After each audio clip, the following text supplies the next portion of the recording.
Nag-umpisa nga itong chapter 1025 sa pagpipilit ni Luffy kay Momonosuke na lumipad na papuntang Onigashima. Itong si Momonosuke naman ikitang-kita natin kung gaano natatakot at sinabi nga niya na nanginginig daw ang katawan niya at hindi makagalaw. Sinabi naman ni Luffy na mag-relax lang itong si Momonosuke at isipin na lang daw niya na gaya ng mga samurai dapat daw na wala ring kinakatakutan itong si Momonosuke. Sa next panel naman ipinakita nga na patuloy pa rin na naglalaban sa rooftop itong sila Kaido at Yamato. Gumamit nga itong si Yamato ng ataking Kaga Miyama, kung saan nagulat nga si Kaido dahil sa isa nga daw tong defensive technique. At dito ay mataas ngang tumalon si Yamato at inatake ulit si Kaido ng Himuro Gire. Nagpatuloy nga ang laban nilang dalawa na para bang pantay lang yung mga lakas nila, hanggang sa nagsalita na nga si Kaido patungkol kay Yamato. Sinabi nga ni Kaido na kung lumaban nga daw itong si Yamato parang tagawano talaga siya, pero ang alam nga daw ng lahat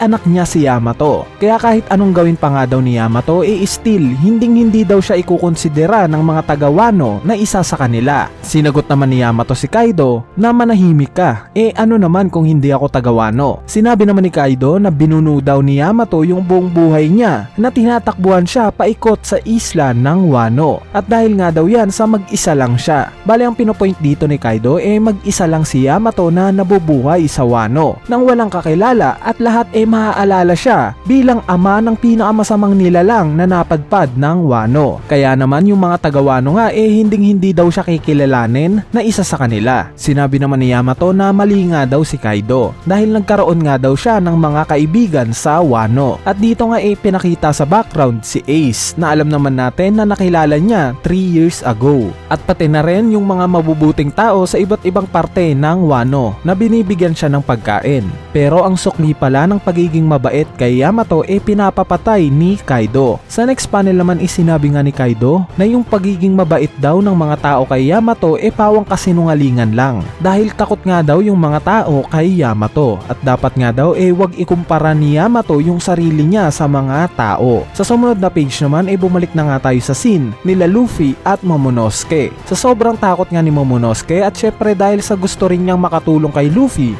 dito nagawa nga niyang makalipad na, pero nakapikit nga siya pangontra sa takot niya sa matataas na lugar, hanggang sa tuluyan na nga silang makaakyat ng Onigashima. Pero dahil nakapikit nga itong si Momonosuke at hindi niya makita yung dinadaanan niya, dito bigla nga siyang nauntog sa mismong bungo ng Onigashima, kung saan makikita nga natin yung Beast Pirates na gulat nung makita itong malaking dragon na si Momonosuke. Akala nga ng lahat siya si Kaido, pero meron din namang mga nakarecognize na hindi nga siya si Kaido. Sa ibabang panel naman makikita natin dito sila Zoro, Sanji, King, Queen at yung mga samurai including si Hyogoro na sobrang nagulat din nung makita itong malaking dragon na si Momonosuke. Take note guys nasa live floor nga nung time na to si Momonosuke o nandito siya sa battlefield kung saan naglalaban sila Zoro at Sanji laban kila King at Queen. Anyway, sa sumunod na panel naman nakapikit pa nga rin itong si Momonosuke at tinuloy niya nga mula sa live floor yung paglipad papuntang rooftop hanggang sa nakarating na nga siya ng second floor, kung saan nandito naman yung battlefield kung saan naglalaban sila Kid at Law laban kay Big Mom. As usual, nung makita nila itong malaking dragon na si Momonosuke hindi rin mapaliwanag yung mga mukha nila, hanggang sa umabot na nga ng third floor itong sila Momonosuke at Luffy, at hanggang sa finally naabot na rin nila yung rooftop. Dito makikita nga natin na patuloy pa rin yung laban nila Yamato at Kaido, at sa background nga ni Yamato bago umatake makikita natin itong malaking dragon na si Momonosuke. Nung makita nga ni Momonosuke itong si Kaido parang nag-init yung mukha nito na parang gigil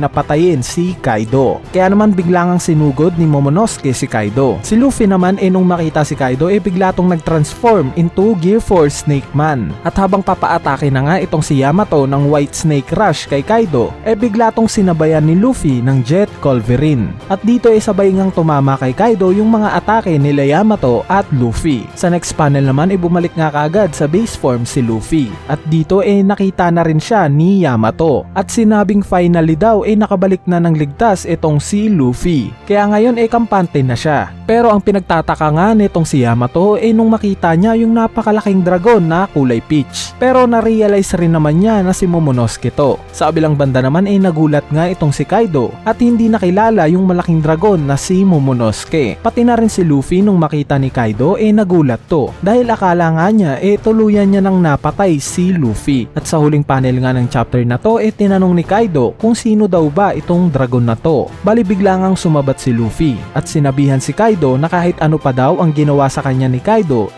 hindi daw siya mamamatay dahil si Luffy nga daw ang magiging hari ng mga pirata. Sinabi naman ni Momonosuke na siya daw ang magiging susunod na shogun ng Wano. Nung malaman nga ni Kaido na si Momonosuke itong malaking dragon na to, sinabi niya na yung mundo nga daw hindi na kailangan pa ng isa pang dragon. At dito na nga nagtapos itong chapter 1025. Bali ngayon i-analyze naman natin yung mga pangyayari sa chapter na to. Unahin na natin syempre yung naging bakbakan nila Yamato at Kaido. So sa chapter nga na to nalaman natin na bata pa lang si Yamato nilalayo na siya ni Kaido sa mga mabubuting tao. Bakit? Dahil para ngayon makondisyon na bata pa lang si Yamato na masama ang mga tao at yung mga beast pirates lang yung pagmumukaing mabuti ni Kaido. Pero mukhang nag-backfire nga itong gusto ni Kaido dahil sa halip nga nakamuhian ni Yamato yung mga tao mas lalo niya tong minahal. At sa ngayon nga mas gusto niya pang tulungan ang mga to para mapaalis yung sarili niyang tatay sa Wano. Sa part naman ng scene nila Luffy at Momonosuke, which is halos ito nga yung laman ng buong chapter na to,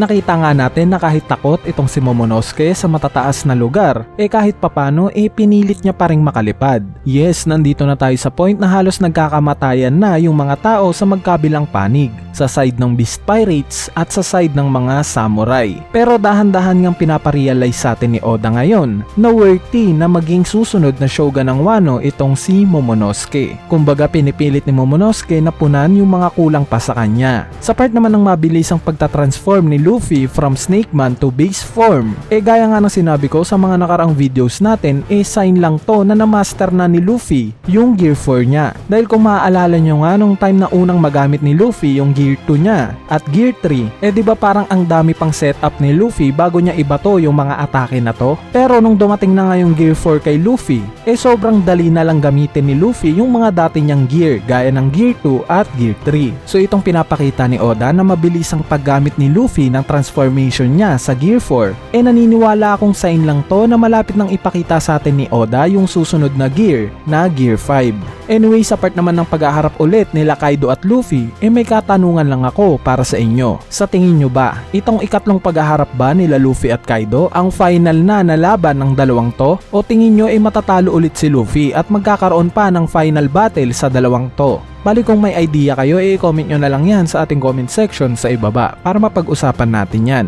Ngayon mabalik nga tayo dito sa topic natin. Ngayon ngang alam na nating hindi na 100% itong lakas ni Kaido at possible na may ipapakita sa atin si Luffy na panibagong power up, tingin ko isa tong matinding laban.